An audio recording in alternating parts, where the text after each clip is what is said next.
When we originally did this program back in 1986, I believe it was, Jim Renner, who's going to go through the presentation of this, he and I had, I'm not sure how we got interested in this event, but it kind of tickled us, and then we went and drove the route that the Task Force Baum took to liberate the Hammelburg POW camp, which is called POW 64.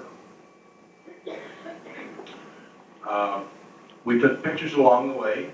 We tried to follow the route as directly as we could. And the things that have changed from 1945, this actually happened at the end of March of 1945 till 1996 when we were there. It's like happened in the United States. Rather than the narrow little cobblestone streets down the middle of the little medieval towns, they had bypasses. So Jim and I had to kind of extrapolate what was and what is to follow this route. But as I've said, to me, this is one of the most unusual events that happened. It is one of the most under-respected events that ever happened in World War II because it was such a controversial event. There are so many enigmas about it. Many times it's said that Patton sent this force to rescue his son-in-law that was in the camp. The thing that's interesting about that fact is, and I don't remember the exact fact, but I think that Colonel Waters had only been there like 3 or 4 days. Isn't that right, Don? In Hammelburg? In Hammelburg. Well, I was there longer than that. Were you? Because I watched dinner with him. We were there, I don't know, between 2 weeks and 3 Okay. weeks. But they had marched from Poland, and we can talk about that during the presentation. But you'll find out as a part of this, the Germans thought this was a major Allied, if I can use the term, battle of the balls. All the forces were coming forward.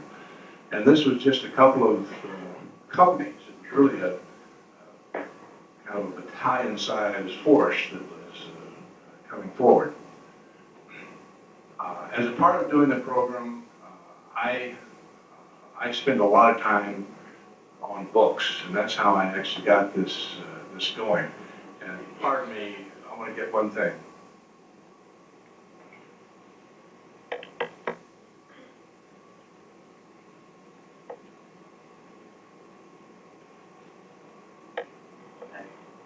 I want to highlight 2 books to you. This is a book called Raid, which was authored by Richard Barron and Major Abe Baum. It's out of print. If you take the Military Book Club, it has been republished in hardback. One of the other books that is out very recently is a book called Beyond Valor. This is about paratroop and small unit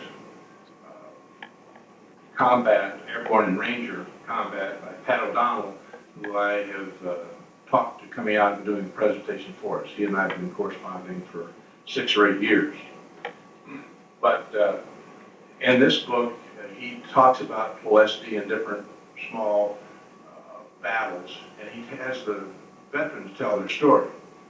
Well, on page 318, there's an account by Don Frederick, who's the gentleman in the white shirt over here, who was liberated by this task force.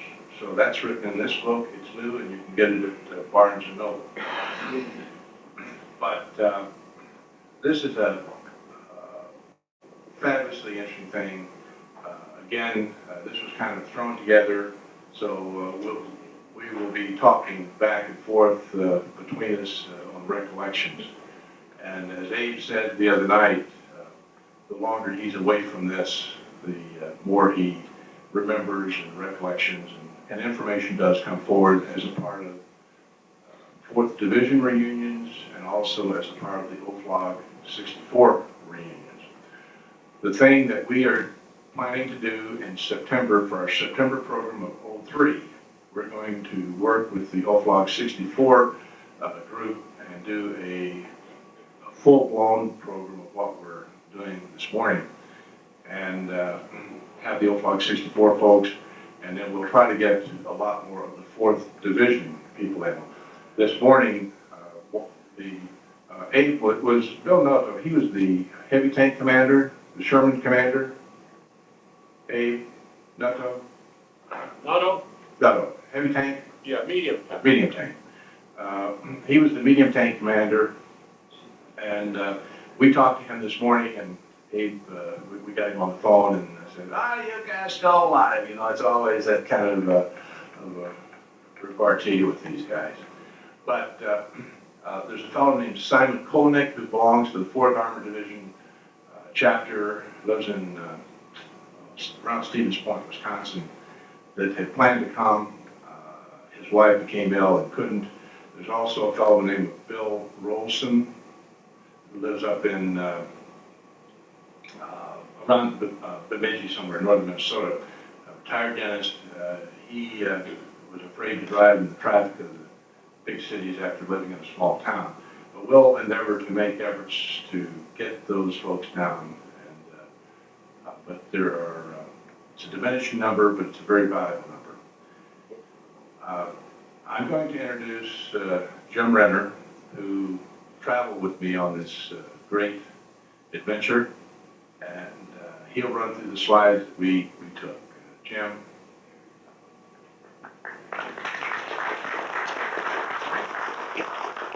We're a little more intimate group this morning, so a little more, a little less formal. And what we'll do, as I'm going through it, I want to ask these gentlemen some questions because it's ones that I have, and I think you probably have a lot of the same. So as we're doing this, we'll kind of make it more interactive. Basically, there's always a lot of questions, as Don mentioned, about how this started.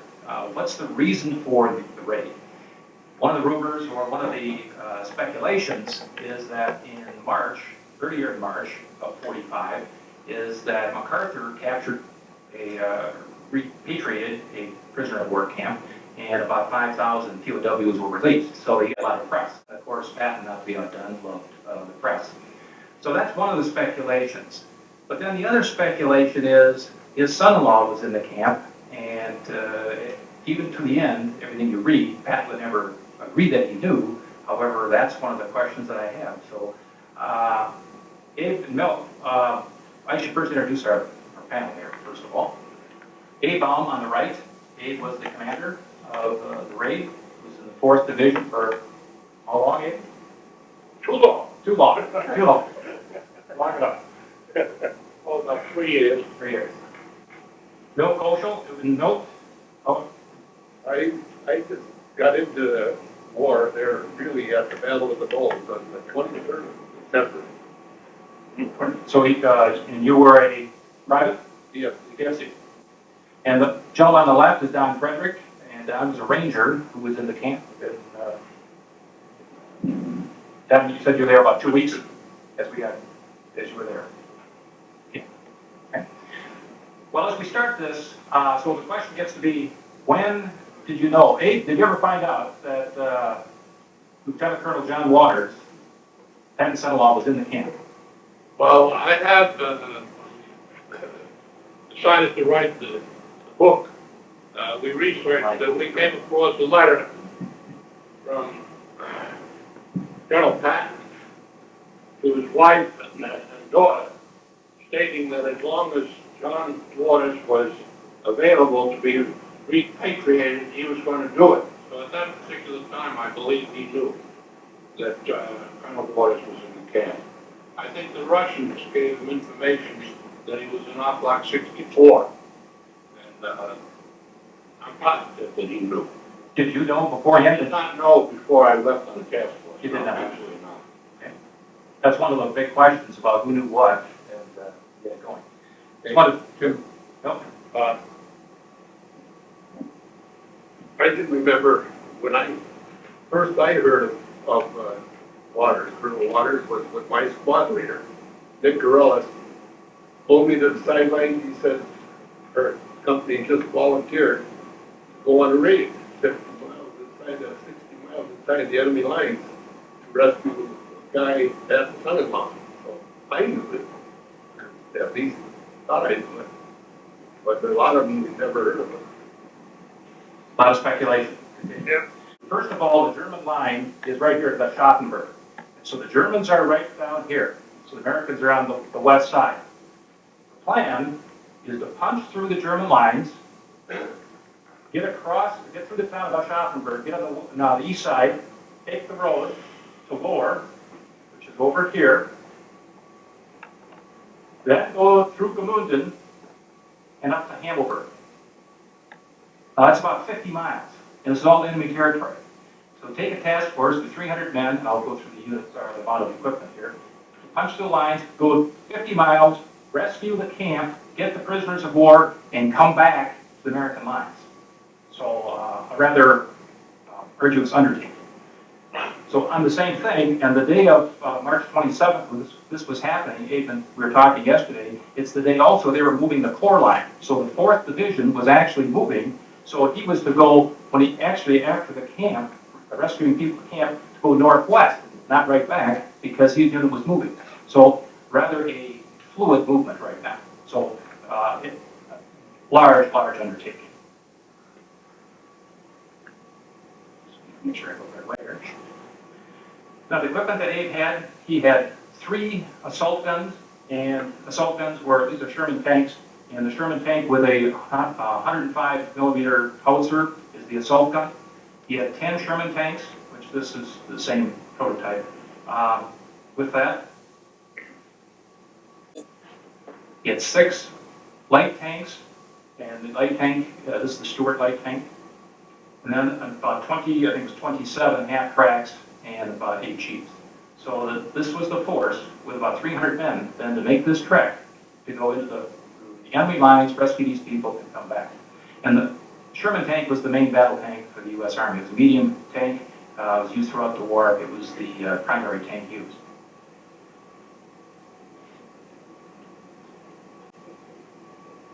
Now, Hammelburg, this is all the prisoner of war camps, and I'm going to look myself here. Not to be clear, it's going to be right up in here, where it's going there, it's right there. Matter of fact, that's Hammelburg right there. So we were coming from here to there, so that's the camp. Don was in Italy and captured, and then taken to Poland. So how long were you there, Don? And then tell us about how you got to Hammelburg. I got into off Lake 64 in about December 44. They held me south of Berlin in a camp there called Luckenwald. I think it was more or less an interrogation camp. Wasn't a very good place.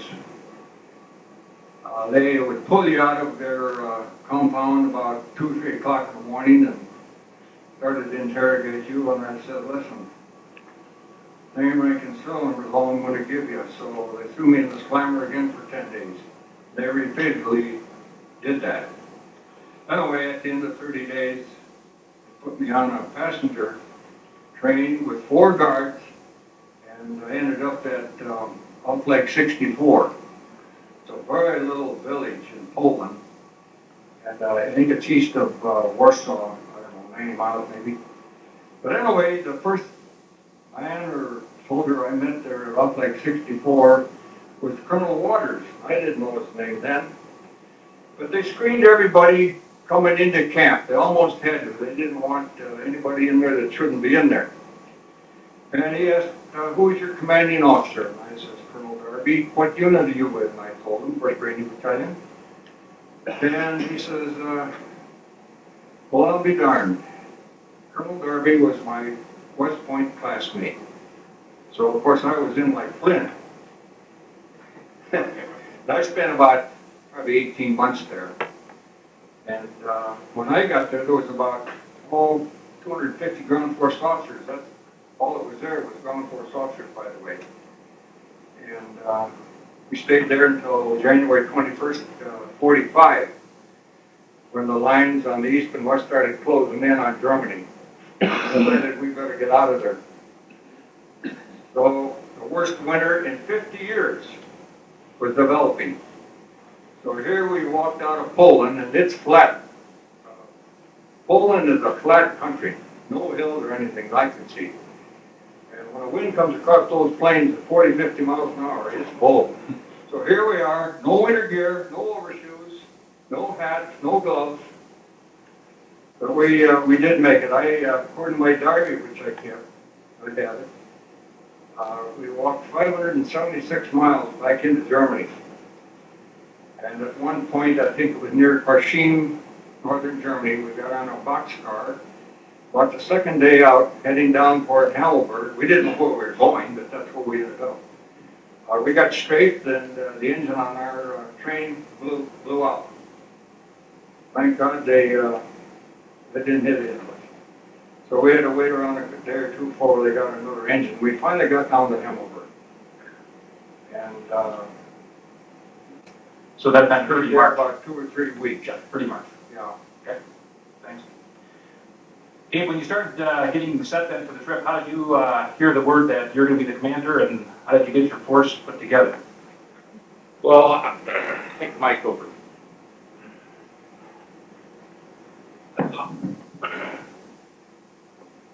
Our troops were exhausted at that time. We had been fighting for over 3 days without a rest. And I was lying on the top of a half track. It was the only warm spot that I could find.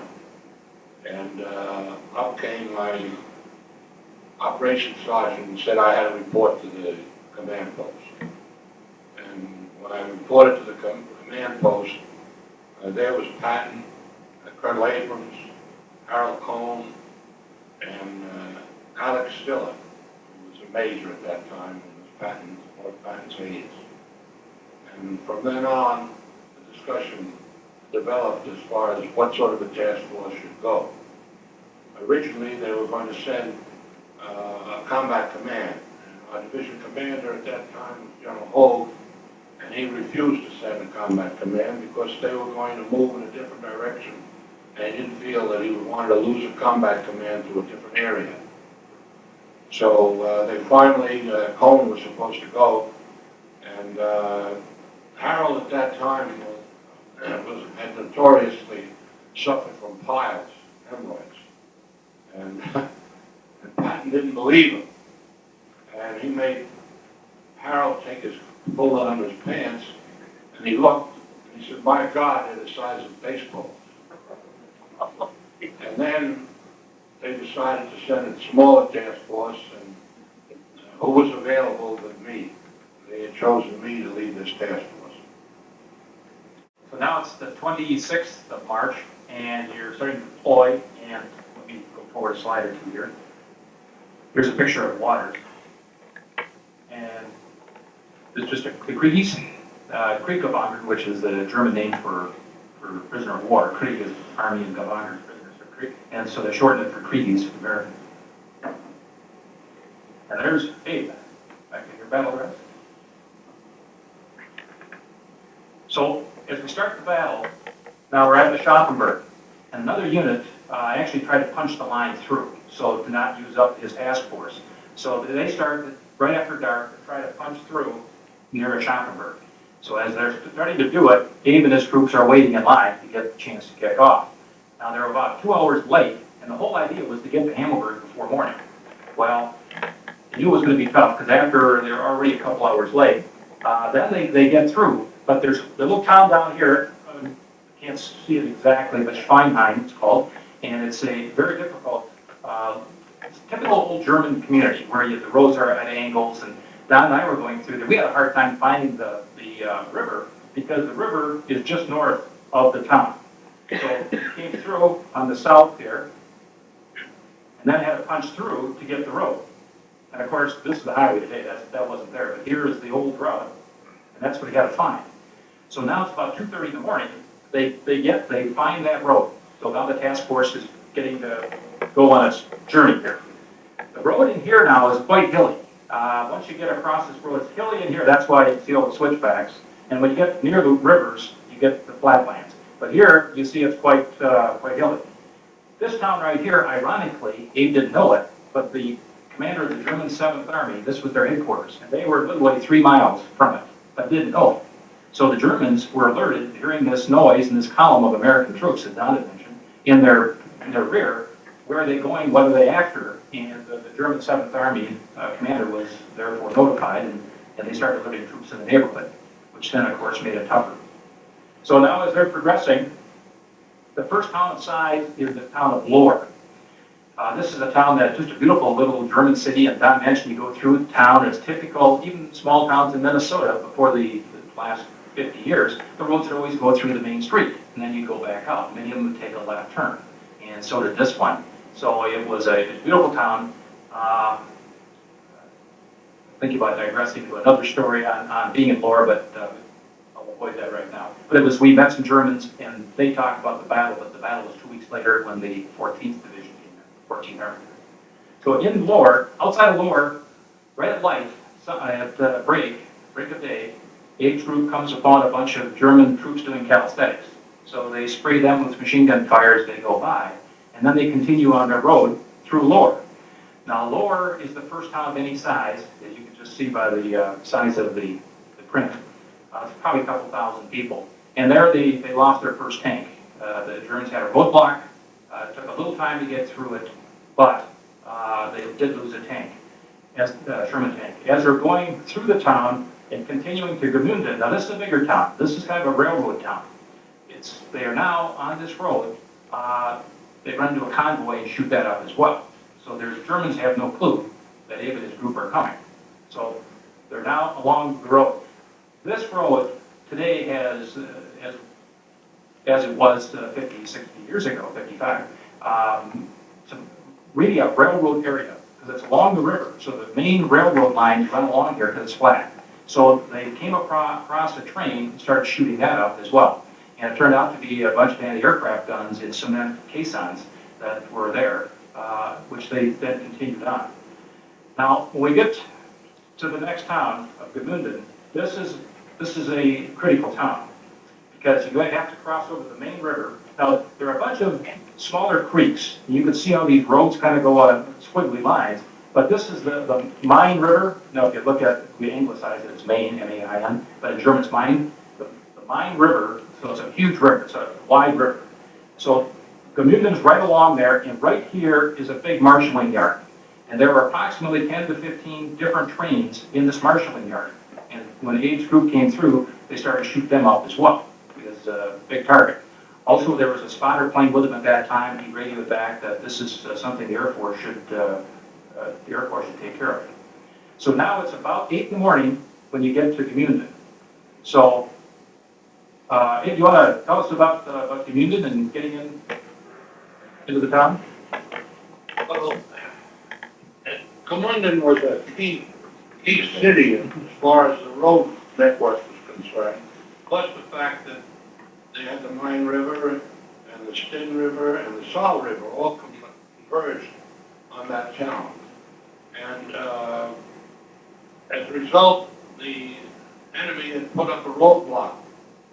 And we had one bridge that we felt we would be able to take, and we sent a platoon, I believe Lieutenant Sutton had it, and a platoon of tanks to secure that bridge. And the moment that our vehicles were noticed, they blew up the bridge after our platoon got on the other side. And that prevented us from going in that direction. So then we decided we would have to back out, and we sent the recon platoon to look after and see whether they could find another route out of Gmünden. Also, in Gmünden, they ended up losing 3 Sherman tanks, and as Abe said, the platoon was across the river, so when they blew the bridge, there were 37 prisoners taken by the Germans, the Americans. So it was one of those that, actually I've got a picture of the map of the bridge here. This bridge is still there. What it is, it's an old Roman bridge. They're all over Germany, but the deck obviously is different, but the base is a old Roman bridge. And so when they blew it, they lost a couple of tanks beforehand, and then they lost a bunch of troops in the meantime. But now, so Milt, did you deploy when you were at Gmünden, or were you in the half-tracks? Well, I was on the back of the tank. You're back at the tank. I was right, and I thought Sherman there. and the guy had just got shot off the back there by, before we got to Grimwood, there was kind of a valley going down the side, and I think a river, and railroad tracks down below. There must have been anti-aircraft attack guns or something there, because like the shot shells coming at us, just knocked the guy off of the tank, and then it asked me to go up on top of the tank, and then I rode the tank from there to Vermunden, and then Vermunden, see all these trains parked there on the side, and we shot the heck out of them. Steam was coming out of them, and I know we raised a lot of heck there just shooting at them. I heard that two of our men got killed on the bridge and lost the tanks. And it was kind of battle there for quite a while. But, you know, getting back to Schaffensburg, and just for a second, and I was driving across there, I was riding on the back of the tank there, and we got into town, and they're right in the middle of the biggest gun battle that ever could be, and all the shells were breaking, just like if you saw the movie Saving Private Ryan. This is what I thought of when I saw that movie, with all the noise and the shells that were flying around. We had to back off, and we backed off, and we come back later. Something got through Schweigen because the other company had opened it up. And he said, "We've got to go. We've got to get going." He wanted to get to Hammelburg while it was still dark. There's no way, no possible way we could do it. It's a big delay we had to get through Schweigen and shopping. So now you gotta find a new way out. So, Dave, what was your thoughts? I mean, you didn't have good maps, you just had some highway maps. You didn't have topographicals, or now, how did you decide to go north? Well, in the process of deciding to go north, because we certainly couldn't go east, we were blocked already. So we decided that we would go up north. And on the way out of Gmunden, we ran into a Soviet POW camp. And we liberated the Soviet POW camp, and some of our GIs gave them, weapons and so forth, and they became a scourge, that's the right word, in that area. And then we went ahead and went through Bergson. We went through, when we got to Bergson, I decided that we better find out where we are. This time we were out of maps. And I went ahead and told my interpreter to go find somebody that could guide us. This is where you found the scouts? Yeah. So-called scouts. So, and they were civilians, military? The scouts, the people you picked up to lead you? This particular time was a paratrooper, German paratrooper that was had enough of the war. And he became a guide, and he guided us at Bergson. So Gmunden was right here, and he went north to Bergson.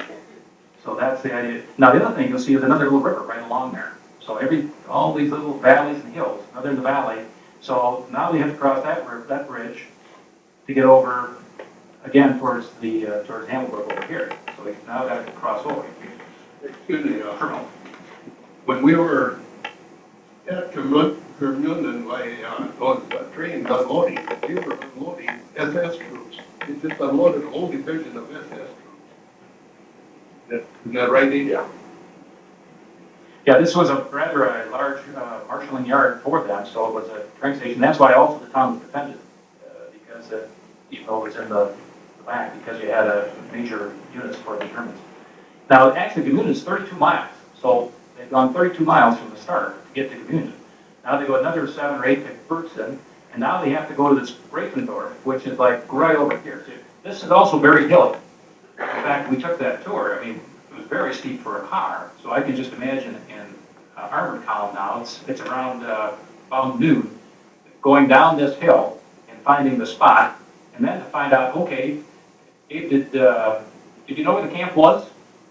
At that time, I didn't. the paratrooper, we had enough of him, and we decided to look for another individual that would guide us towards the king. And this time I picked up a civilian, and the civilian guided us to Grafendorf. And in Grafendorf, I then became knowledgeable as far as where the camp was located. This German civilian thought that he was going to be killed, that we were going to kill him. And I went ahead and I, through the interpreter, and said, no, we're not going to kill you. And he pleaded, he said, my wife is pregnant. I've got to get back to the town that I left. And what happened was, we let him go, and he was exalted. I mean, he was so happy that we let him go. Just to interrupt the group here, when we went back to the research this, when we were writing the book, the historian at Hammelburg told us that there was a gentleman that I should know that was my guide. So I went to a town, and in that town was a sort of a beer garden called Grunewald. And I knocked on the door, and there standing was this gentleman that I had used as a guide, his wife, and another gentleman could have been at that time about 35, 40 years old. And when I opened the door, they ran and they kissed me. They jumped all over me. And it was unbelievable. Well, this 40-year-old man was the child that she bore during that period of time. And it was ironic that I came in contact with him again. Go ahead. I think one thing about the Germans too were petrified of being seen as collaborators at all, because the SS at the end of the war, I had some, over the years, meeting a bunch of Germans. I do a lot of the studying in Germany. And what it was is, I don't have the exact number, but it's estimated about 10,000 either troops or civilians were hanged by the SS because anybody that collaborated did anything. So these guys that became scouts were then going to be fair game. So most of the time they had to hide out for a while so they weren't found. And there's many stories about the German soldiers. In fact, the German soldiers, if they ever were AWOL, so to speak, or lost their unit, they must sign up or find the nearest unit within 72 hours or they're fair game to be hung themselves. So it was that type of very, very strict, well, it's almost terrorism itself on its own population, but that's what the SS was doing. Now at this point, switch the slide here. We are now getting, see if I can figure out what Right.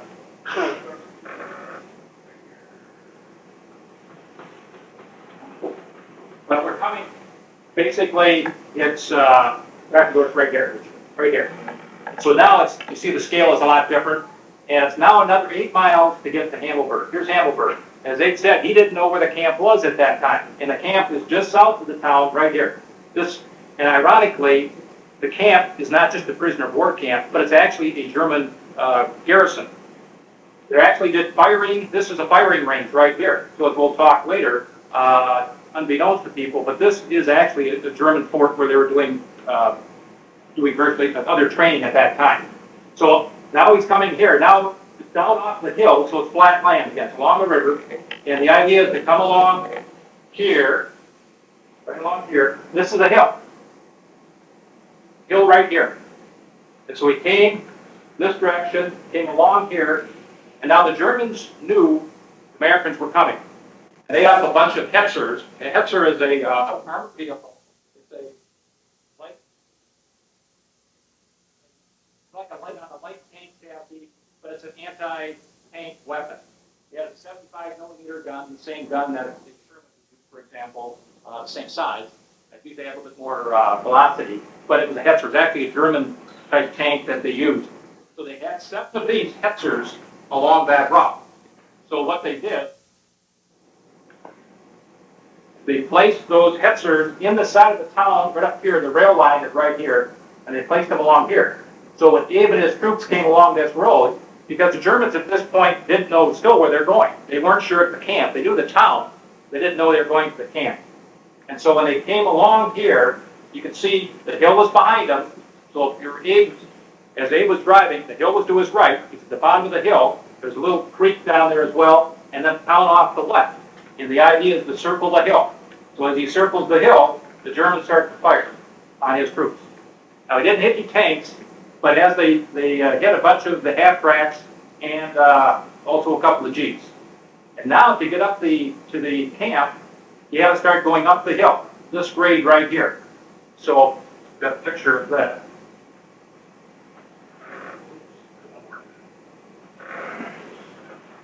That's the camp. This is the road. Right here is the road they went up. And this is taken from the town, this picture. So this is where the German anti-tank weapons would be shooting. These Hetzers were shooting at Abe's group. Now about halfway up, Abe turned around his assault guns and had them fire back. Those are the 105 howitzers. And they actually they destroyed 2 of those Hetzers, also hit a ammunition truck. So, but in the meantime, it's a fairly steep grade. And how long do you think, Abe, it took you to get up the top of the hill?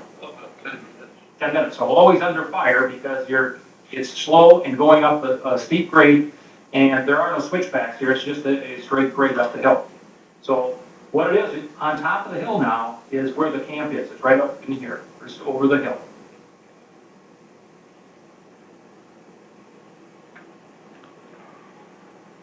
Now, we're getting to the camp. It's about 3 o'clock in the afternoon. And Don, what did you see or hear, or how did you know the troops were coming, or what were the rumors, or what was going on in the camp? Well, I didn't hear any rumors. But the first thing that we heard was some gunfire. I think it was outside of camp, maybe a mile or so. And we thought this would be our lucky day, and I think it was on a Sunday afternoon. Am I right on that? Sunday afternoon, late in the afternoon. And I thought certainly liberation would be fast now. And it wasn't long that a couple of Abe's tanks came through the front gate.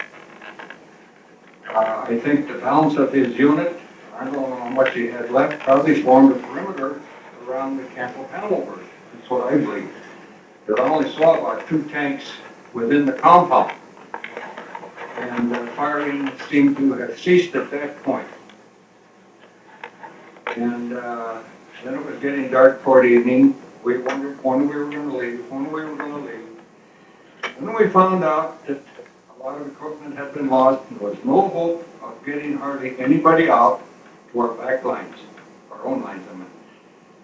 But anyway, I believe they had to run around switching gasoline from vehicle to vehicle for some of the vehicles in the hope of getting back.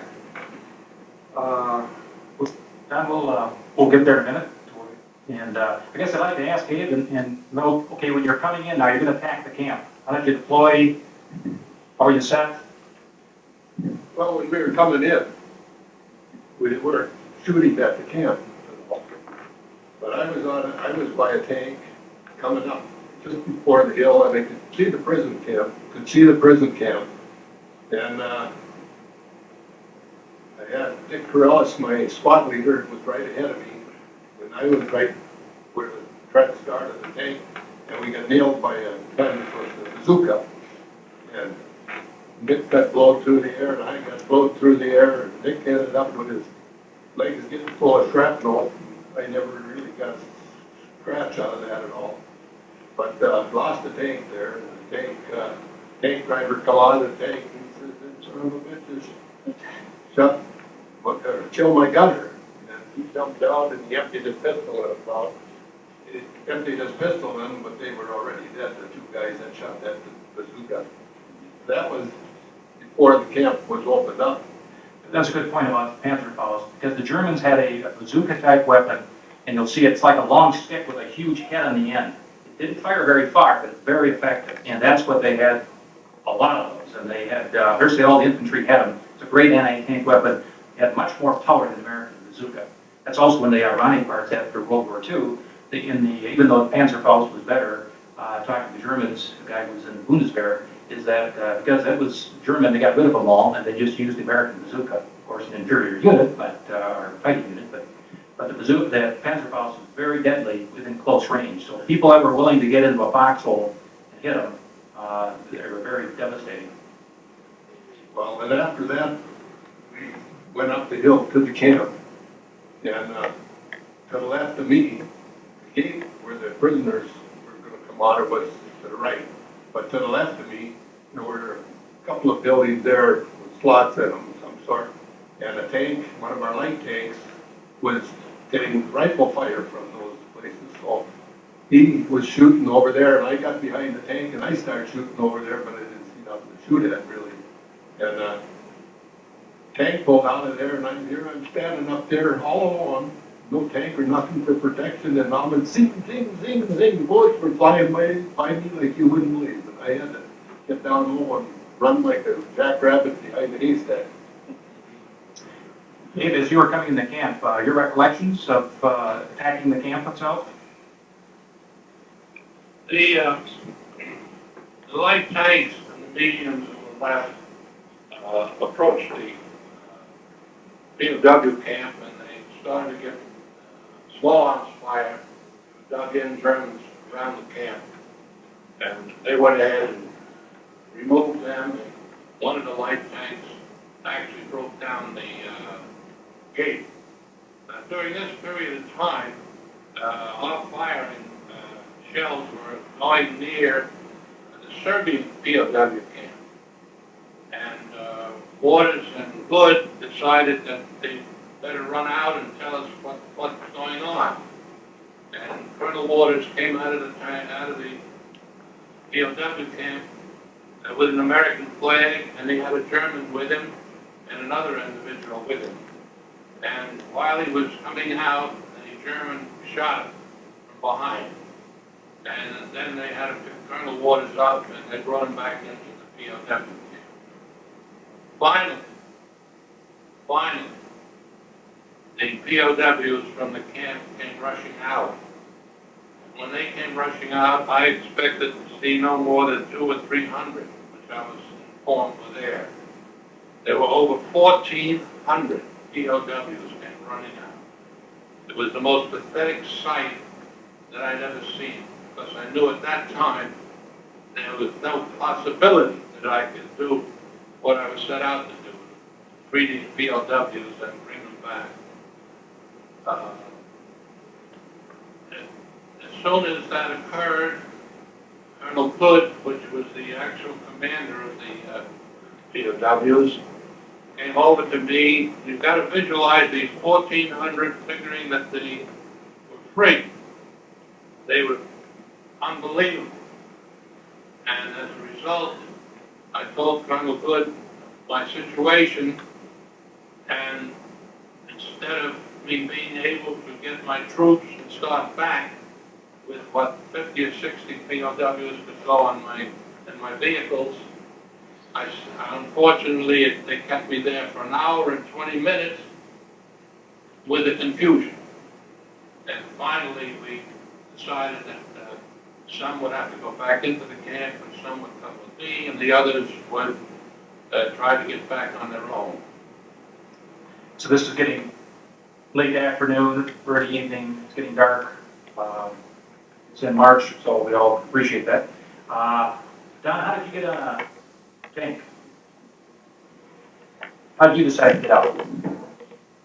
Well, after the decision was made for what left of the tank column and other vehicles, I think it was around 1:30 in the morning when the unit started moving out. And I said, well, I can get back 4 lines faster because Abe is a good driver. We make good time. He knew the way in, and he certainly had to know the way out. So I got on the second lead tank, and I don't know who the tank commander was. Was it Lieutenant Noodle? Got Noodle? Is he the one that had the second tank in the Ulrich? Yeah. Okay. Anyway, we got going fairly well. And the lead tank, after we got into the little town of Ulrich, and it was a small town, the roads were very narrow, as most of them are. And ahead of the lead tank, there were telephone poles going across, real good roadblocks.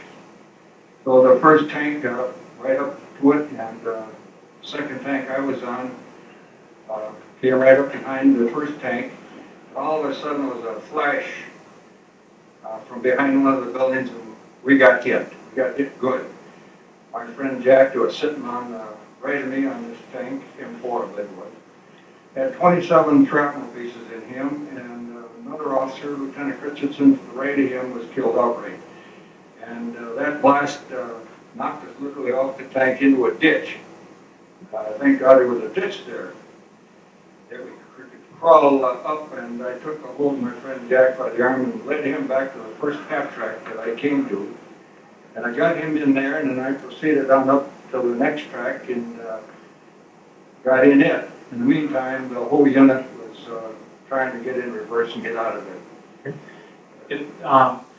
That early evening, what happened now, they were trying to get the troops out. So what they did, I'm not sure if that's my next slide or not. Wait a minute. That's the last one. Okay, so if you remember that map before, the camp was virtually round. So what Abe was going first, there's a town south called Bonland. So as they were trying to escape, they didn't know now how to get out. They knew they couldn't go back the way they came in, so they were trying to exit a different route. But what was going on for the Germans is, as you're looking, the Germans defending, they had about 200 guards for the camp originally, and they're older men. They had about 30 staff officers for the camp itself. There were about 50 to 80 troops that were in sniper training in the camp. So it was a different group, but they were in training at that point, so they grabbed those guys as well. And there's another 50 or 60 officers and NCOs who were really working on street fighting. This town Bonland, during the war, they took all of the citizens and had them move out, and they used that for street fighting. So they're learning how to do street fighting. So these guys, these troops were there, and of course they all have Panzerfaust. So what the troops did in the south was they formed a roadblock, and as Abe's group was coming south, first of all, is that they were reconnoitering should they go in, and Abe came back and said, no, it looks like it didn't look right. So at that point, they started west, and now they go to the west of that camp. And so now we're getting to be 8, 9, probably around, they started west about 9:30. So now they're trying to find the exits to the west. And that's where this map comes, because before we would have been talking areas over here. This is the western edge and the last part. So Abe, you were with the main body, and then Nuttall was the one that doing the recon work?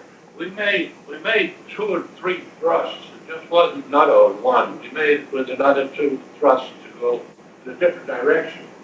And all of these thrusts we had, this was at night, and they had roadblocks. Now, a roadblock consists of the 2 or 3 soldiers with these Panzerfaust.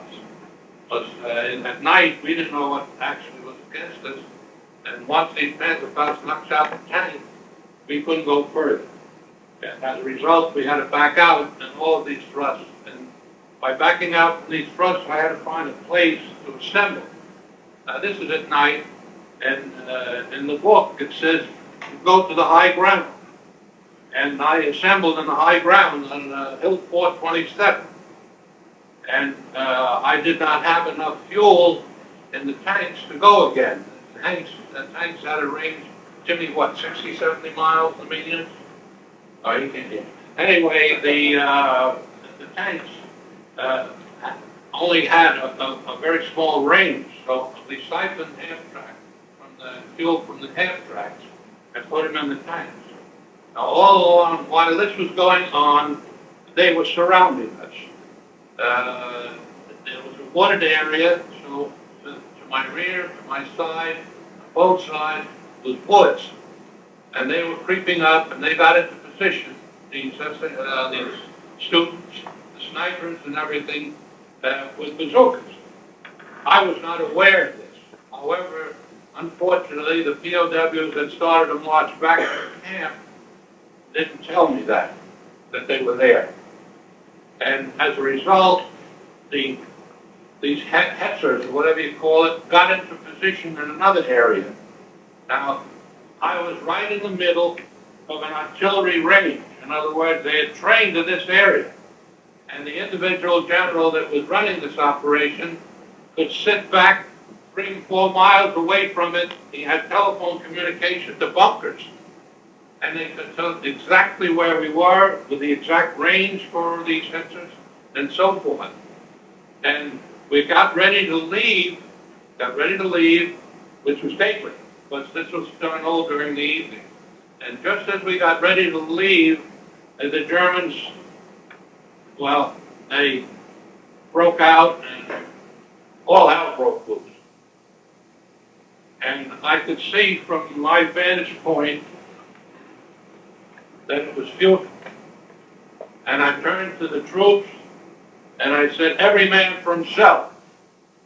And that basis, they all, the men took off.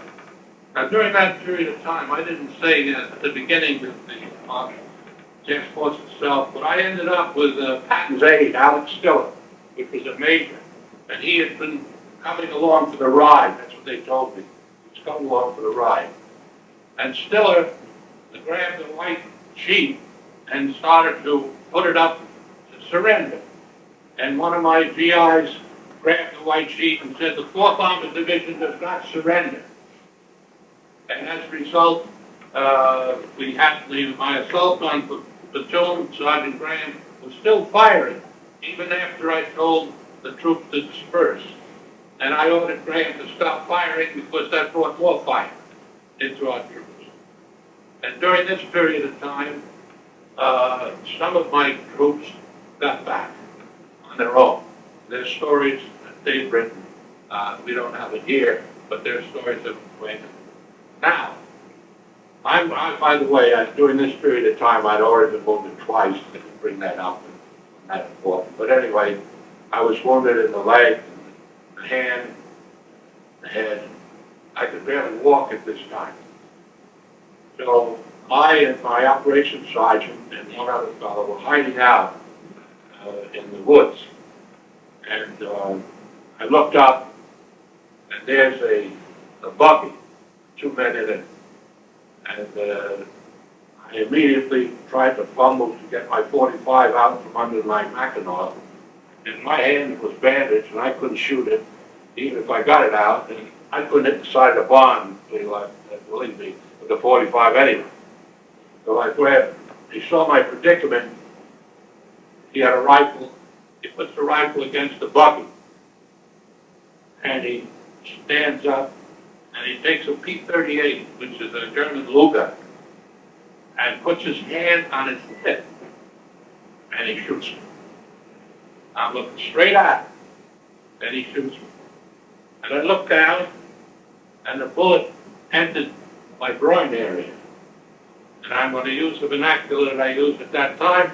I said, you son of a bitch, you just shot one of my balls off. And believe it, he broke out laughing. He broke out laughing. He was an American, German descent. The German Bund sent him over to replace somebody. It was from Connecticut. After that, they put me down on the side of the road. And I was picked up and eventually ended up in the POW camp that I had liberated. As Abe was saying, is when they were coming to the west, Don mentioned Hammelburg, which is right here, the other one is Pestor. So it's night now, they're trying to come out, and this is where the roadblocks were. So then Abe said they retreated to a hill right here, 427. And it's a hilly area, and of course the Germans were behind them over the hill at night with Panzerfaust. So they were now surrounded, and it's just a matter of time at that point. So he just told you how to capture it. Bill, in the evening, at night, what do you recall? Well, and in the dark, when we took off trying to get out of there, every way we got going, there was a big explosion up ahead of us, and we were turning around and had to go back the other way. And that happened 3 or 4 times. And then we ended up on the hill. And on the hill, a Jeep rolled up and says, boys, we're in a bad situation, every man for himself, head for Anna on the main. And then they took off. And about that time, shells started coming in, never stopped. And I looked into the horizon and there was a hill. And all these gun turrets were sticking out over the top of the hill, and they were just firing and never let up until they were right on top of us. So you were captured then too? Oh yeah. Don, returning back to the camp, any repercussions for being one of the prisoners trying to get out? Did the Germans make any difference? The woods were crawling with these young Hitler Youth, I call them, and it appears that each one had a Panzer post, maybe two. I never seen so many. The woods were crawling with those guys. And it appears that they could be, in looking at their eyes, very, very trigger happy. But anyway, Colonel Good, I overheard him say, I think the best thing to do is get together as a group, back to Hammelburg, which we did. Is that the middle of the night? No. Early morning? In the morning. Just about In the morning. About daybreak. Right, about daybreak, I saw something about daybreak. Because that's, by 8 o'clock, that's when the Germans attacked, at daybreak there. And so you just got back before. And the other part is, as Abe was mentioning, it was, they're in the middle of a firing range, so there's all kinds of German bunkers, and they've got everything sighted in. They know exactly the distances for everything. So they're, ironically, in the middle. The Germans are occupying bunkers nearby, so it was very easy for them to get distances. In fact, another trip down Iran, it was one of the, by the 99th Division in Battle of the Bulge. There's another camp, which is actually in Belgium, was built by the Imperial German Army in 1885, just like this camp in 1885. So the Germans had everything, they knew their distances, so it's pretty hard when you're surrounded and you're singled out. Catherine, then you were wounded, you're in the hospital? Yeah, I'm in the hospital now, and Colonel Waters in the same, well, the hospital actually, was the Serbian medical.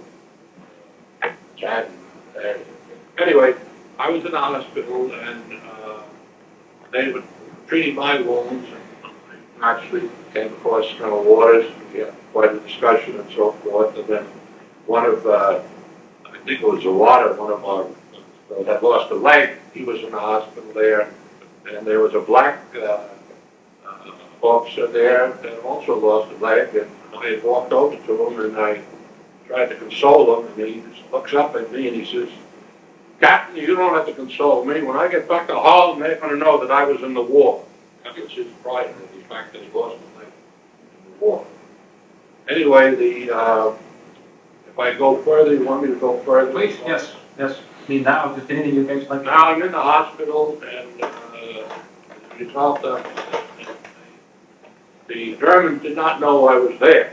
What happened was that the Serbs hid me out. They didn't want the Germans to know that the task force commander was there. Plus the fact that this Major Stiller, who had been an aide to Patton, was with him in World War I. And he brought him in, and he was a Texas Ranger, and he made him a aide. And the Germans, once they captured the Major, they thought they had the command. And I had already, being Jewish, I had already disposed of my dog tags for protection. And along comes the 14th Armored Division, and they took them 11 days to go where I had gone in 48 hours. And they liberated the camp, and an L-4 plane flies in, and a Army surgeon rushes over, and they grab Waters, and they take him out of the camp. In the meantime, my GIs are lying there, and nobody is paying attention to it. And it took about, a good day and a half before the 14th Armored Division medics came and more or less paid attention to those wars. I jumped on an ambulance and got back to the hospital that Colonel Waters was in. And I was lying on the bed, and I had with me a lieutenant colonel that had been captured in Africa. And he was in bad shape. The two of us in this ward, and in walks the colonel and yells, "Attention!" And I said, I'm not going to stand up in the hospital bed. And this poor colonel was a regular Army officer, jumped up, attention, he could barely stand. Then in walks George. General George Patton. And he sits down on the bed, my bed, and he starts to talk to me. And we did not discuss the task force.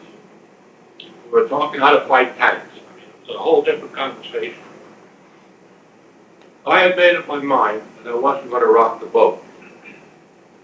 First of all, George Patton was needed. He was without exception the best field commander that we had. And he ended the war, I would say, a good 6 or 8 months sooner than it was, as a result of him. Then we got involved in the task force.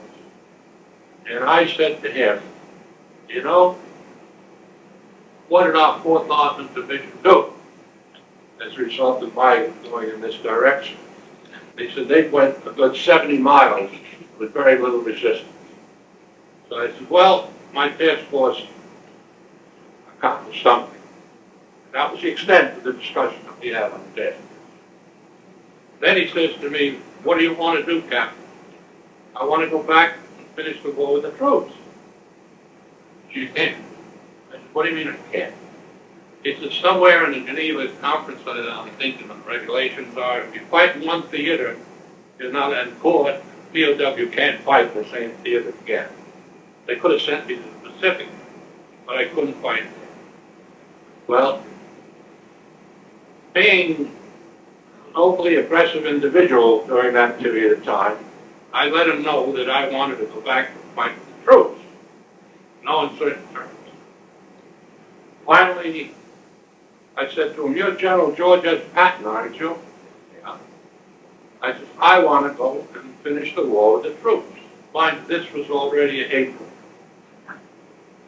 He turns to the commander of the hospital and he says, I'm going to send somebody to pick up Abe. I don't want any record of it. No record.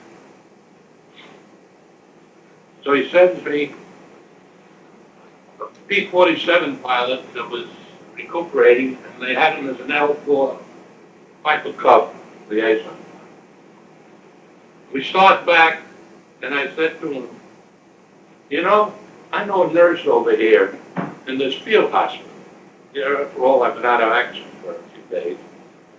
And we sat down on the plane, and he says, I can't land it here. And again, that famous expression, you're a P-47 pilot. Don't tell me you can't land this little puddle jumper. Well, he lands the puddle jumper, and as we go down, another plane comes like this.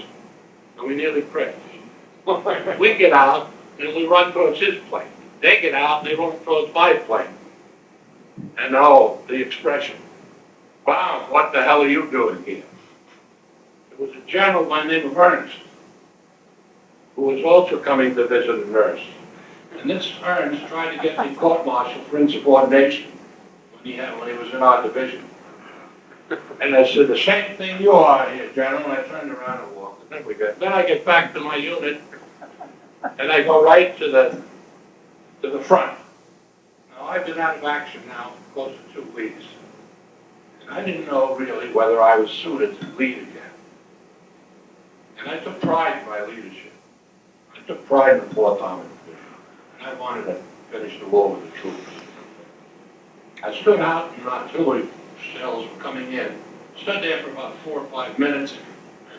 And the division surgeon got wind of what I had done. And he told the division commander. And the division commander ordered me back. I came back to the division. And there's General Hogue. On one side is Maury Abrams, the division surgeon. On the other side is Earl Miracle, the division psychiatrist. And Hogue says to me, you know, they feel that you need a rest. And I said, no, I don't need a rest. I want to finish the war with the troops. No, I'm going to order you to the Riviera, the French Riviera. No, I don't want to go to Riviera. I want to finish the war with the troops. Well, you know, the commanding general can tell you generally what I have to do. I get on the plane, and I'm on the plane with a lieutenant colonel from our division, who was part and parcel of the General Ernst, and he was one of those that wanted to court-martial me. I had to spend, not only on the plane, I had to spend the whole trip there for 10 days with him in the same room, to fill it together. Well, when that was over, I got back, and I did finish the war with the troops. A day before the war ended in Germany, I was with the 10th Armored Infantry, the 4th Armored Division. Well, any recollections? You had been captured, prisoner of war until repatriated? Any comments you want to make? Well, just before I was captured there, I was behind, there was a shed out there on Hill 427. And we had our wounded in there. I didn't know that at the time, but they had put a red cross on the front of it. And Germans coming up there with their artillery lowered the building. Now, I was behind that building. There was a Sherman, one of our Shermans on the left side of it. And I went over to that side to see what was coming at us. And was going to see if I had to take a couple shots at somebody or something, but I did. And the tank fired a shot, and when he fired the shot, he back up with the tank, you know, they get in there and they kind of hide themselves. But after they shoot, they gotta back off a little bit so they don't give away their position.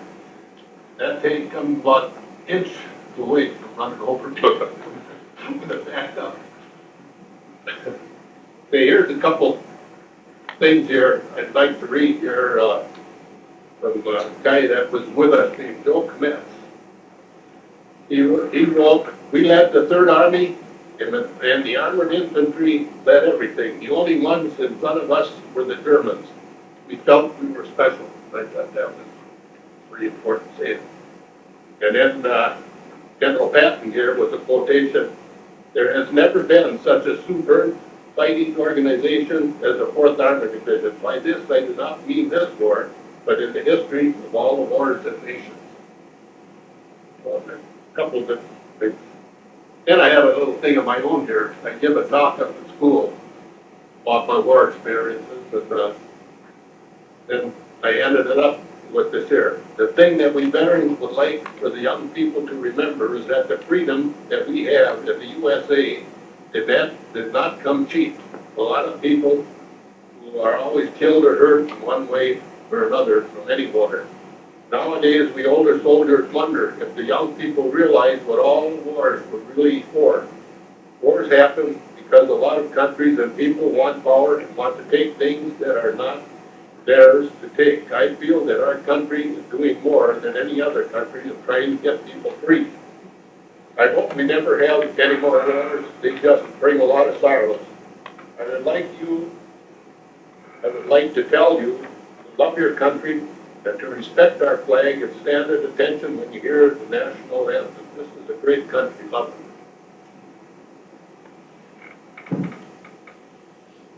Don, any recollections? How were you repatriated again? You're now in the April 1st. When did you go to Moosburg, or where did you go? After the Hammelburg deal, we entrained, I think it was the same day, probably late in the afternoon, and we went to Moosburg. That was probably one of the biggest POW camps in Germany at that time. There had to be 20, 30,000 there, at least, of all nationalities. And I really don't know how long I was there. I could check my diary on that, but I think at least 2 weeks, maybe a little more, until we were liberated. And I remember, I think it was again on a Sunday. I heard some firing outside of this large camp at Moosburg. And pretty soon there was a big Sherman that came through the gate. And there was a lot of joy among the troops that were there. And it wasn't long after that, here comes General Patton through the gate. I think the sirens were blowing, the headlights were blinking. And I stood about 3 feet from his Jeep when he got up. He looked around the camp area. He just made a quick visual inspection. And he says, "By God, I'll have you guys out of here in 48 hours. And believe me, he did. I've never seen so many C-47s at the Landshut Airport in all my life. So that was the end of Moosburg for me. We got on the C-47. I flew out about 1,000 feet up with my feet hanging out the cargo door of the C-47, went over Berlin. There was nothing left on there but rubble. till we got back to Camp on the Straight. Yes, there are several things that I will never forget about my war experiences. When we left off like 64 in that bad winter of 45, it seemed like all these little roads that we went on back into Germany, they were small roads. They tried to stay clear of any major roads that they may have had. And I remember a lot of these ditches down there, the snow was 2, 3, 4 feet high. And frequently, I mean frequently, we were on the road there for a couple months. I would see arms and hands reaching skyward out of the snowbanks as if the people were saying, God help me, get me out of here. I'll never forget that. We got back into Germany. One thing, I got a couple things I wanted to ask Abe there. Would it have been better on this raid if it had been conducted during daylight, or what do you think? No, No. no, daylight, they would have had their liaison planes up. They would pick us out right away and knew exactly what we were doing. Meeting. They still wouldn't know where we were going, but they would know where we were. Another thing I'd like to ask you, I think I'm right, that if you'd had a combat command when you went in, you would have been able to stay there. Oh, I think you could. yeah, combat command I could. think you could have stayed there. Yeah, but still, the fact that we were the Third Army, we were the Fourth Armored Division, was the Third Army as far as we were concerned, and the Germans too. When the Fourth Armored Division goes in a direction, they bring the necessary troops to go against us. And in this particular case, the Germans thought that the Third Army was going in that direction. And they moved their whole corps over to meet us. And that was the reason for the Fourth Armored Division, where they went. Well, I failed to tell you that when Patton came to visit me in the hospital, he'd been the Distinguished Service Cross on my lapel, my pajama lapel. And when we left originally, Patton had said that if we accomplished the mission, he was going to give me the Medal of Honor. Well, I do not deserve the Medal of Honor as a result of this mission. However, the reason he pinned the Distinguished Service Cross on me immediately was that somebody else couldn't recommend me for the Medal of Honor, and he declared this mission a secret. This mission didn't become publicized until a fellow by the name of Austin Lake, Boston, Massachusetts, one of the Boston papers, who had actually been there when I came back and heard my story. And that poor guy had to keep that story until 1940, I believe it was 1947, then it actually came out. Now, you think that as a result of what I went through as a result of Patton, that I would be angry and mad, furious, which I was. But on the other hand, the big picture dictated to me that this man was needed. He was needed.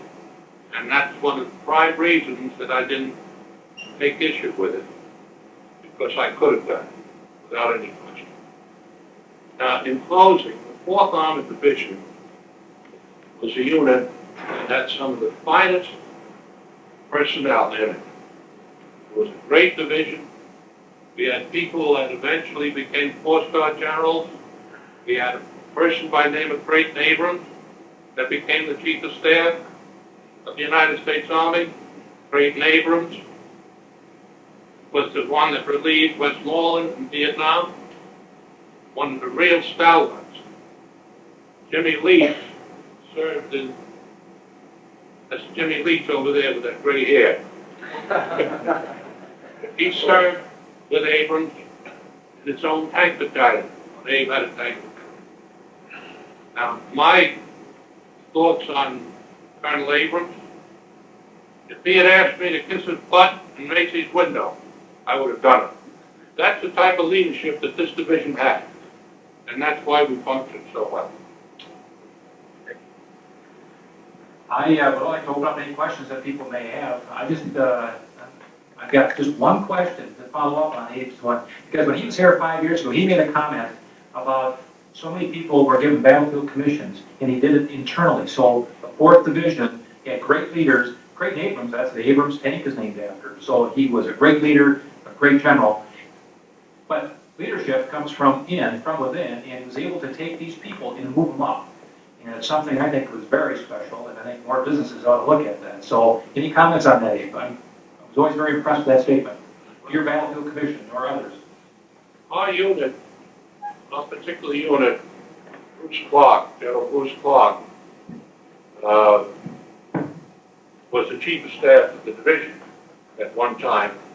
And he had laid down ground rules that during the war, that the best way to have a decent organization is to promote from within. Now, what do I mean by promote from within? Naturally, during this period of time, a battalion commander, let's say, was wounded, displaced.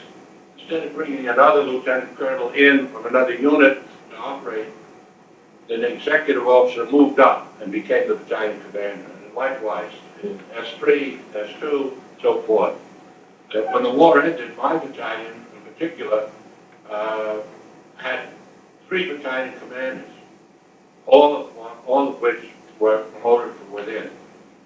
And that's the way we operated, and we had lieutenants that were first lieutenants and second lieutenants that were replacements, were put in positions not of their rank, but of their experience. And as a result of that, we had a unit that really functioned. Were these 1,400 prisoners, were they all officers? All officers. An officer camp? Op Block 6, Op Block 13 was not 64. 13, Starlight 13, what Hammelburg was. Op Block 64 was the group that came down from Poland. And these were all officers. Who were these Serbs that you talked about, and how many were there? Yeah, the Serbs, there were about 3,000 Serbs. They were actually captured in 1941 by the Germans, so they've been in that camp. So it was originally a Serb camp in, Stalin's son was in there as well. So it was but a Serbian camp, so it was a prisoner of war camp from 41 on. And so when they liberated, the Americans have been moved out, as Donna mentioned, to Moosburg, one of the biggest camps, that's north of Munich, about 40 miles. So Americans have been moved out, so when the 14th Armored actually came in, the Americans were already out of there, except for the people in the hospital like Abe. Mr. Leonard and the panel, just a question of detail. Somebody may want to make a film about this one day. But I noticed in your presentation that there was a detail that you put in the book. You had perhaps determined that those were Hetzers, Yak Panthers that were attacking. The book had said that they were Ferdinands, which is a much rarer Right. Where we got that information was actually to the librarian in the Hammelburg camp. The guy's name is Hans Schnabel. So we had met him when we were taking the raid, and he gave us the German writings of that entire battle. It's only about 3 or 4 pages. In fact, if you'd like a copy, I could send you one. It's all in German, of course, but it has who, where, and then what happened. And it showed the deployment of troops, the commanders of the troops, but it's actually from the German side. That's what we got. And that jives with you fellas after the fact? Yeah, when we wrote our book, Raid, which also is in paperback right now also, get it in paperback as well as the military book club. The Germans weren't as cooperative with us when we went over there to write the book. There's a book called, a magazine article called After the Battle. And After the Battle really depicts the German side of it. And in that, they say they were Hetzers, not Ferdinands or other type of things. We in our book said they were 88s and they were Tiger tanks and so forth, which was not so. I imagine you were more able Right. kidding. That's Very most accurate accurate. work. The German side of what happened.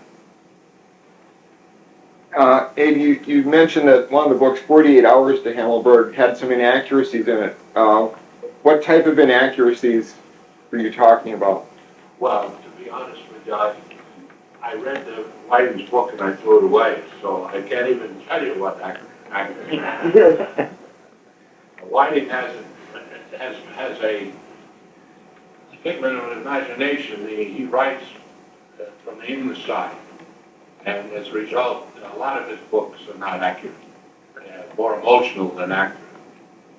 I read that book, in fact, I got it here, and I thought too that it wasn't really everything like everything wrong. He added to it. Let me just add one thing that Jim can verify with me. This, after the battle about Hammelburg, on the artillery range, this is a picture that's on the front of it. I wish I bought a dozen of them.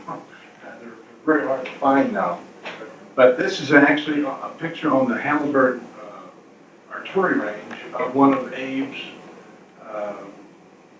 Sherman tanks. It's been used for artillery practice. Is there. But the other thing that it's got some wonderful pictures. This is the barracks that Don and Colonel Waters stayed in.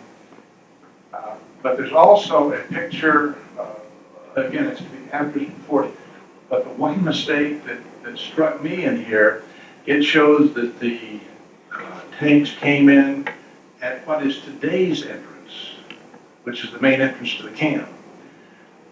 Abe will verify that they actually entered by what they call the French Cross.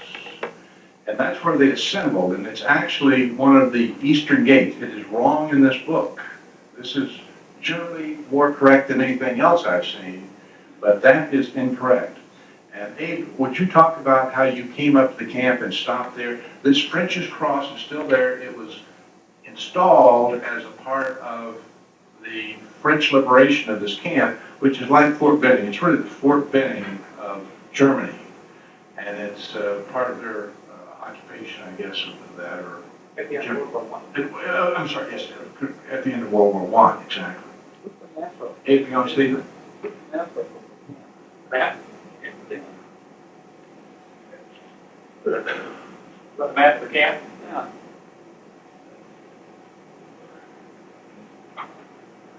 Please go ahead, Abe. I'll try and find it here. Take a, Well, it's fine.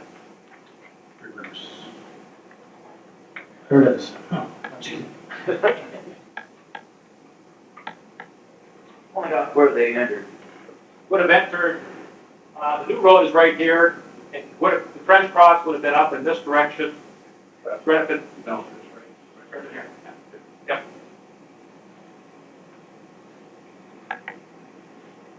So the barracks as of today. barracks where the yellow is. That's the barracks. These are the old ones. I think these are some new ones up here. These are new. So they came in, these were not built at that time. These are modern barracks, but these are the original part of the fort.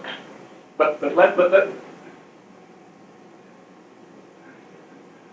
One of the things that is in the book, again, Abe assembled, when the troops came up from Hammelburg, and again, this is really a switchback, and I actually stole a cobblestone that I have at home from this. But they assembled in this area.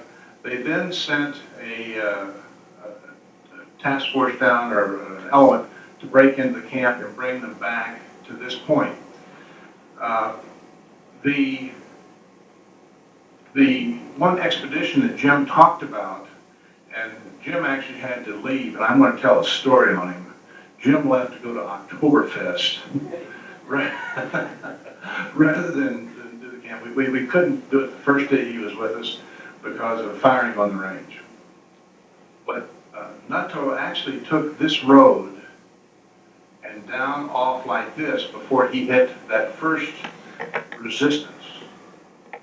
Hans Schnabel, who is a historian, showed us that location. They then double-tracked and came back here. If you remember, Abe said that they went several directions to try to find ways out. We did take this one down to this little town, and I'm not sure what other one they took, but when they ended up going out, they ended up going just like this, and to some distance over here, where they then tried to get out and then came back to assemble. I'm not sure if it shows on this, but there is down in this area somewhere, there is a Russian cemetery, and it's got the Orthodox tombstones on those. Right. Milt, one thing that I wanted you to say that came out as a part of our conversations over the last several days is, and it's a real tribute to Abe, about how much he cared for you guys. Would you talk about, put the mic up in front of you, and talk about how Abe was going back and forth, looking out after you guys? When we were in the column, going before we got to Drummond, is where it was mostly, is that he came back up and down the column just to make sure everybody was okay and felt okay, and that it's a pretty good manager that would do that, and everybody kind of respected him for that. Oops. Yeah. Yeah, now, you want to take that? I was going to ask you about that prison camp there. Was there, did you notice ever a riding arena, some sort of horse arena in there? There was one, and that is where they put us prisoners when we got off the hill 427. And that's where I traded a Serb. This was a piece of Serbian money with some American invasion money. I still got it here. But then when we get now, maybe I'll just go back a little bit to when we got to the camp there, was overnight there. The next day we took a train to Nuremberg. And in Nuremberg we went to Hitler's palace, not palace, arena, where he had a big swastika at the front and pictures until the big troops got there and they blasted her down. But right outside of there was a prison camp that was loaded with flyers, Air Force. And we took off from there, walking. We had walked for 2 weeks to Moosburg. But on the first day out, we got strafed and bombed by one of our own P-47s. They didn't realize we were a bunch of prisoners walking. And it was unreal to be underneath and see that P-47 coming out of the clouds and didn't drop a bomb. Watched the bomb coming off the bottom, and it just hit a little bit up in front of us and killed 2 or 3 Canadians. But we got out of that. But 2 weeks walking we did.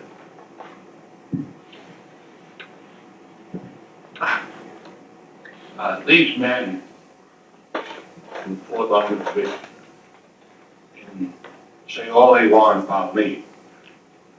But the one thing that I want to say is that a leader is only as good as his troops. And I had exceptionally group of men. Even though the 37th Tank Battalion was not 10th Armored Infantry, the 37th Tank Battalion was one of the greatest tank battalions that ever fought in Europe. And I consider the 10th Armored Infantry, which was my battalion, one of the greatest units that fought in the ATO. Leadership, you can only be a leader if you've got somebody to lead that's going to be led. Abe, would you discuss your 2 company commanders, your rifle company commander and another of the tank company commander's role, how they fit into the whole scheme of things? Well, in the column, we interspersed the half tracks with the medium tanks, and we had the light tanks at the beginning, and then we had what I consider my recon platoon. My recon platoon consisted of a few chiefs, and led by, at that time, by a lieutenant by the name of Hoffner. And this was a crackerjack aggressive unit. The majority of recon units are not aggressive. They go and they probe. But our unit just go bat out of hell until they hit the enemy, and then they let us know. So that's just the sequence that we had. Once we got into combat, so to speak, that were under fire, we relieved the light tanks from being up front and brought the mediums up. But when we brought the mediums up, the infantry, he remembers, he said he was on the back of a tank. Our armored infantry, majority time of the war, stayed on the back of tanks rather than in their half-track. Because the moment the tanks stopped, the infantry were there to protect the tanks. That was our job. And that's what we did. A lot of other units never did this. They stayed in their half-tracks until they stopped, and then they came out. But our infantry was there the moment the tanks stopped and engaged. Our infantry was there to protect the tanks. Now, another area that we did do, which a lot of units didn't do during the war, was to fight in the town. And this was an area that all we did was fight in the town. The book said you don't take armor into towns. When we started the war, when we first learned that if you're going to win the war, you got to go and take in tank infantry attack into the town. Don, you had a question. It wasn't a question, but I was in the camp at Nuremberg. That was my permanent camp. And during the night, it must have been about midnight, they got us up, both to get our gear and go out to the That far. Oh. Why make him happy come around? I got it now. We got it now. It'll reach. Thanks.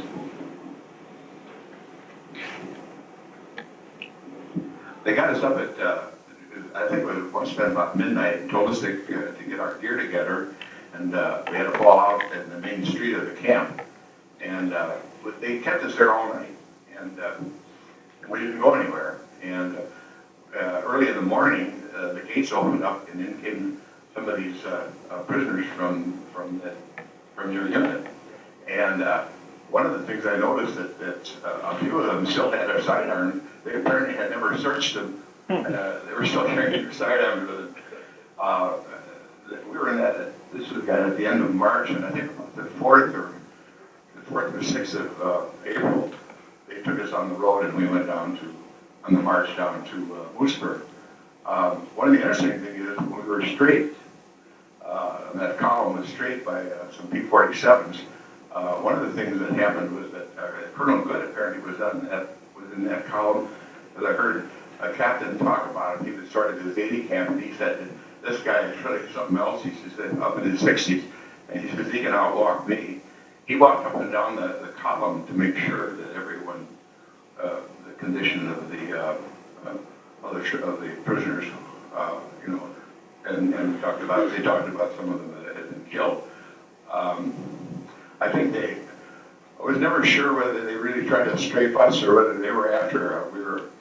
I was up near the head of the column, and there was a marshalling yard in this little town there, and it occurred to me that maybe that they were really after the marshalling yard because they didn't have any aircraft guns on those trains. Through the guards, they told us that the reason they got us up, that they thought the Germans thought the whole front was collapsing. So it caused a lot of anxiety among the Germans at that time. Don was in the 8th Air Force and was shot down. What raid were you on when you were shot down? A raid to a town called Litzendorf, was a oil refinery. But the other thing about Nuremberg was that became a collection point for many of the camps that were liberated up to where the Russians were starting to occupy Germany. So a lot of those prisoners came down through that terrible winter also, and were in terrible shape when they got there. Great. Thanks, Rick. Don, Yes, sir. you remember 11th suit there in Hammelburg, and had little black beans in it? Yes. Or they weren't beans, they had leg bugs. I also, I'll get your question. I also want to recognize the gentleman standing up in the back, a fellow named Brent Joe. His father-in-law was in Offlog 64. And did you ever get what unit he was in? My father-in-law was in the 30th Division, 30th Division, Captain Mortain, in France. Mortain, And France. his friend was in the 509 Paratroop Division. My father-in-law escaped after the first day after leaving the blood. Yeah. But his friend, who was in the 509, ended up in Hamburg, and during when Captain Baum came in, he was one of the few that actually got on a tank when it was hit and never was captured again and was liberated a couple weeks later by the 106th Cavalry. The one fellow that we wanted to be a part of Thursday night's program and tonight, this Simon Koenig, was with the group that went into Bastogne. But he also was on Abe's task force, and he actually was able to get back to American lines. Abe, how many people that you know of did get back, were able to infiltrate back? 7. There's 7 people that were able to infiltrate back from that task force. And I want to say this, when I've talked to Abe several times, to show his interest in these folks, he can tell you the names. I think he's probably got a mental roster of the people that went in with him. Question over here. Yes, sir. Yeah, I just thought it would be interesting. I appreciate what these gentlemen and the other veterans did for us. Only close your mouth. How old were you at the time of this raid, the 3 of you? I think it's interesting that people saved our country and saved the world. At the time of the raid, I was 24. In fact, my birthday was March 29th. I was in POW care on the 29th. I celebrated my birthday in Hammelburg. Mel? I was 19 or 20. I think I was 20. I was 19. 19 in that area. Yeah, pretty young. I was about 19 also. A few things I remember in closing. I brought a few souvenirs home. I still have my knife, fork, and spoon that I used for about a year and a half at like 64. I got home with my Rolex watch. They didn't get that. There was a few other things I can't remember right now, but things like that seem to come back and you never forget. Once in a while, I got to refer to my diary, which I kept on a day-by-day basis. I could tell you what the weather was on January 21st, 45, 44, whatever. What we had to eat, how far we walked every day when we did leave Poland. And it's quite interesting to review those memories. Yes, sir, you had a question. You mentioned that fuel was an issue. Did you know fuel was an issue? Was it an issue going in, or was it your detour that caused you to run out of fuel for the tank? Well, we lost fuel. We had to have tracks. We had to have tracks with fuel tank, in it. And we lost those on the way up as well. But we still did not really have a full complement of fuel that could really allow me to keep going, indefinitely, and keep probing and keep doing this. Because every time you probe, you use up fuel, you're not getting anywhere. So, but that's what we lost half tracks for.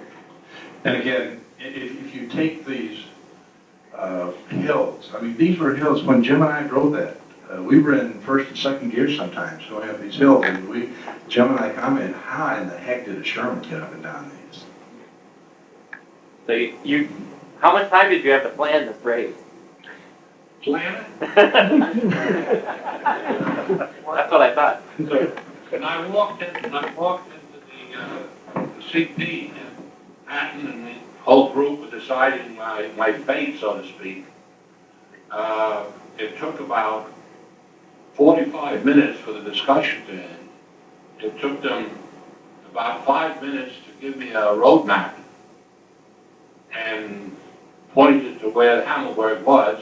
And when I left, if I hadn't had the guide that would guide me to the POW camp, I would have been attacking the city of Hammelburg. It was as simple as that. We didn't know where we were. In fact, sometimes my wife says, I don't know where I am anymore.